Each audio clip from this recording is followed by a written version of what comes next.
Welcome back, Game Day Nation. We're on to our next team to review is the Atlanta Falcons, who went 7-9 in the season. And beyond looking at this, their offseason performance and whatnot, and the pickups they had. I mean, I think the highlight of this offseason, they did get A.J. Terrell, first round out of Clemson in the corner, who people seem like who felt like he was overhyped a little bit. He shouldn't have gone too early in the draft. But I think he got too early in the draft for sure. But honestly, I feel like if the Falcons felt like he's perfect for their defensive system, they'll go on ahead. I trust in Dan Quinn, the head coach, who also looks over the defensive side, because he was defensive cornerback with the Seattle Seahawks when they had their Super Bowl run, and he was responsible for that defense. So if he feels like A.J. Terrell is the right man for that spot, you go on and get him. And he was a baller. He was a stud back in Clemson. So go get your corner. What you think about Omar? Tell me about the also offseason. They got Todd Gurley, 1 year, $9 million. That was a surprise right there. They got Todd Gurley. The surprise was the Rams releasing him. See, I feel like it was a great pickup as a standpoint as a team for the Falcons, because they placed 30th in rushing. That's horrible. I don't know what happened to Devontae Freeman, man. Look, Devontae Freeman was a baller. Remember that Super Bowl run? It was Devontae Freeman, and who was the other guy? They had two running backs. They both fit perfectly together. Whatever it's something Coleman. I'm not sure the name right now. But whoever he was, I remember the Super Bowl vividly. Ever since Coleman got injured in that Super Bowl, that messed up their whole game plan, and they focused on Julio Jones that whole game, because Devontae Freeman and Coleman, they were destroying the Patriots. And I remember this too. I'm not trying to wish any injury on anyone else, but I was so happy when this man went down. When I saw him it said he will not go back in the game. That was it. That was the turning point of the game for sure. But I think it was really a needed position to have another running back on the team for sure, because it wasn't looking so hot at all. They also picked up a tight end, Hayden Hurst, who was on the Ravens, and who was a blocker for the Ravens, mainly a blocking tight end for the Ravens. So I think that will help out with the running game as well. They also picked up an O-line, Justin McCray from the Browns. I think they're really trying to improve this running game, because they kind of face second last and rushing. And hey, shout out to the XFL players out there. We got Edmund Robinson, linebacker from the Houston Roughnecks. Also, we have Kaiki, if I'm saying his name wrong, sorry, Kaiki Lee, tight end, 1 year contract from the DC Defenders. Y'all boys, you see, y'all played in another league trying to get back to the NFL, and y'all did just that. So congrats, y'all boys. Overall, one thing that kind of surprised me is before we started the show, I was looking through the Falcons draft picks, and they got a punter in the 7th round, Sterling Hoshfter from Syracuse.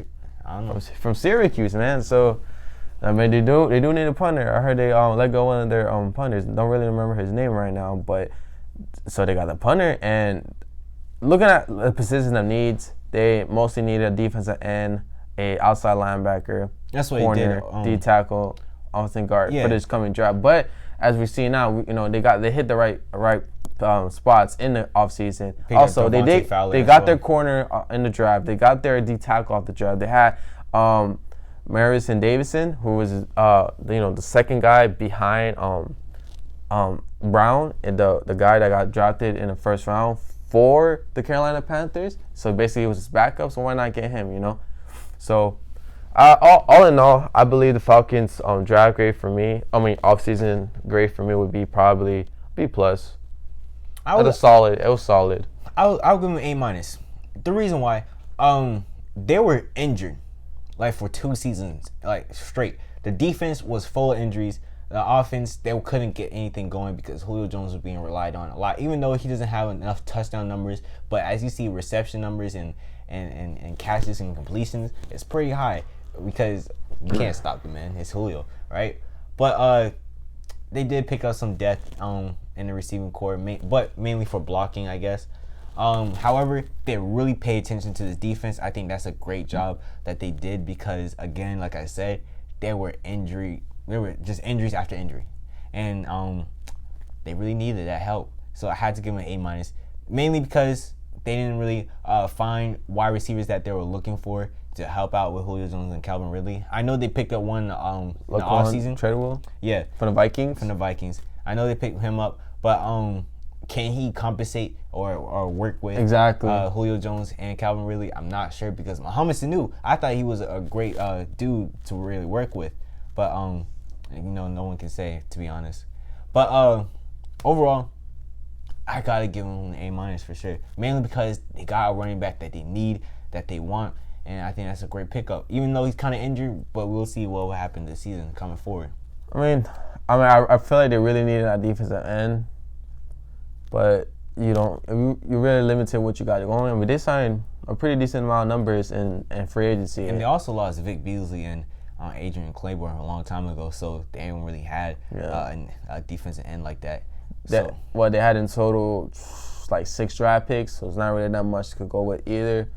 But I trust in Dan Quinn, like I said. I feel like he could revise that defense and work with the pieces he got. He signed a couple of defensive ends on undrafted. Mm-hmm. So we'll see what we can do with that. But all in all, Falcons, I believe, B+, off-season grade. Yeah, off-season grade, A- for sure. That division, man, it's going to look really tough. So this defense, these are a whole bunch of new pieces, by the way. And obviously they're not going to be used to the whole system because they're all new. There will be a limited team veterans, but sure. It'll be okay. Matt Ryan will still be there on ball QB. He's always is. I mean, I think this past season that he was playing lights out. He had one of his best seasons. Yeah. But the team was trash. So people didn't really highlight that much. Yeah. I feel like Matt Ryan had a great season, but people are ignoring it. Also, now he has a reliable running back with Todd Gurley, and I feel like Todd Gurley's going to have a breakout year. I do, too. I think he's going to have, like, more of a grudge year. Like, man, my team abandoned me because I was injured, so now I got to show them out. Like, this is what happens if you get rid of me. Yeah, 1 year, $9 million to see what Todd Gurley does. If he balls out, does he stay with the Falcons? Does he go somewhere else? I truly believe if he balls out, he's not going to stay with the Falcons because Falcons are not going to want to give him so much money.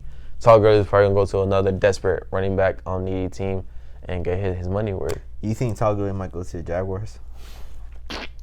Well, Leonard Fournette, as of now, he's still there. So. Right. But if he ends up leaving. He was declined with his 5th-year option, though. But he's still available for this coming season, though. That's for 2021 season? Yeah. So, I don't think he's going to be wanting to be in Jacksonville. I don't know. If you got no place to go, you pick any team. Whatever team that gives him a lot of money. Because I'm sure if he balls out, he's going to, like, mark up his value high. He's like, I deserve this type of money.